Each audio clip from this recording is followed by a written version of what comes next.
John Lindsay spent many nights in the streets, not only in Harlem, but in almost every street. I mean, particularly in the summertime, a typical day at 4 o'clock, my phone would ring, and the mayor would be on the phone. He says, "Where are we walking to tonight?" I thought I'd finally have a night off, and we were all looking forward to it, and but not John. John Lindsay would just say, "Where?" And I'm serious. And at that point, we'd pick a neighborhood to go into. It could be anywhere. And Harlem, of course, was one of our favorites. He would go up there. We would not inform the police. We would not inform the press. He wanted to see it for himself. He wanted to talk to people himself. He wanted to get to hear the stories himself.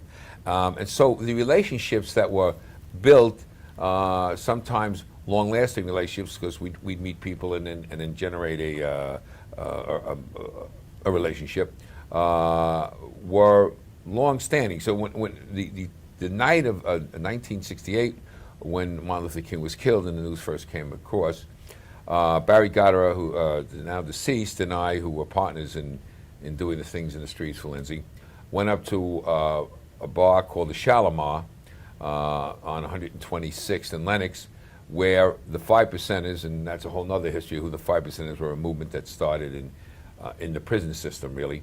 So these were a lot of ex-cons, and their leader was a guy named Allah. And we had formed a relationship with him for quite a period of time. Helped develop programs for him. He was crazy in a way, but he was also someone who was respected by a group of individuals that was difficult to get to. The police didn't want to get to him. There was no one else. They were outcasts.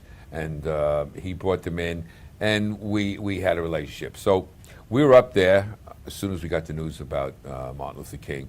Both of us met up there. And as you can imagine, it was a very tense situation on the streets. We spoke to the mayor. It was at Gracie Mansion, and he said, "I want to come up." And both of us said, "You can't come up. There's no way we can guarantee safety here." The windows, there were potential of windows being broken. It was very hot. It still hadn't gotten to the point. People were more mourning, and the anger hadn't risen yet, but it was the initial shock, and you could see where it was going. We had enough experience. I said, it could be just too dangerous. Mayor wouldn't have anything to do with it. He says, "I'm coming up there. I'm going to be there at such and such a time. Where do you want me to be?" And it's the mayor. We're going to fight with him. He was surrounded by the 5%ers and a guy named Bumpy Johnson, who was famous in American Gangster, who took a liking to the mayor and sent his daughter with a couple of guys. And if you look at the pictures, you'll see Chuck Willis. I just got the name. You'll see one of my guys, Chuck Willis. You'll see Teddy Gross. And then you'll see 7 people no one could ever describe. Some wearing dashiki. That was the 5%ers. And a couple of guys in suits. That was the Bumpy Johnson. That's who surrounded the man. They met us on the street, and he got out of the car, and he began to walk. And within minutes, thousands of people knew he was there, because everybody was on the street that night. And it was difficult to describe, other than tumultuous. And he began walking and shaking hands and hugging people and saying, "I'm sorry."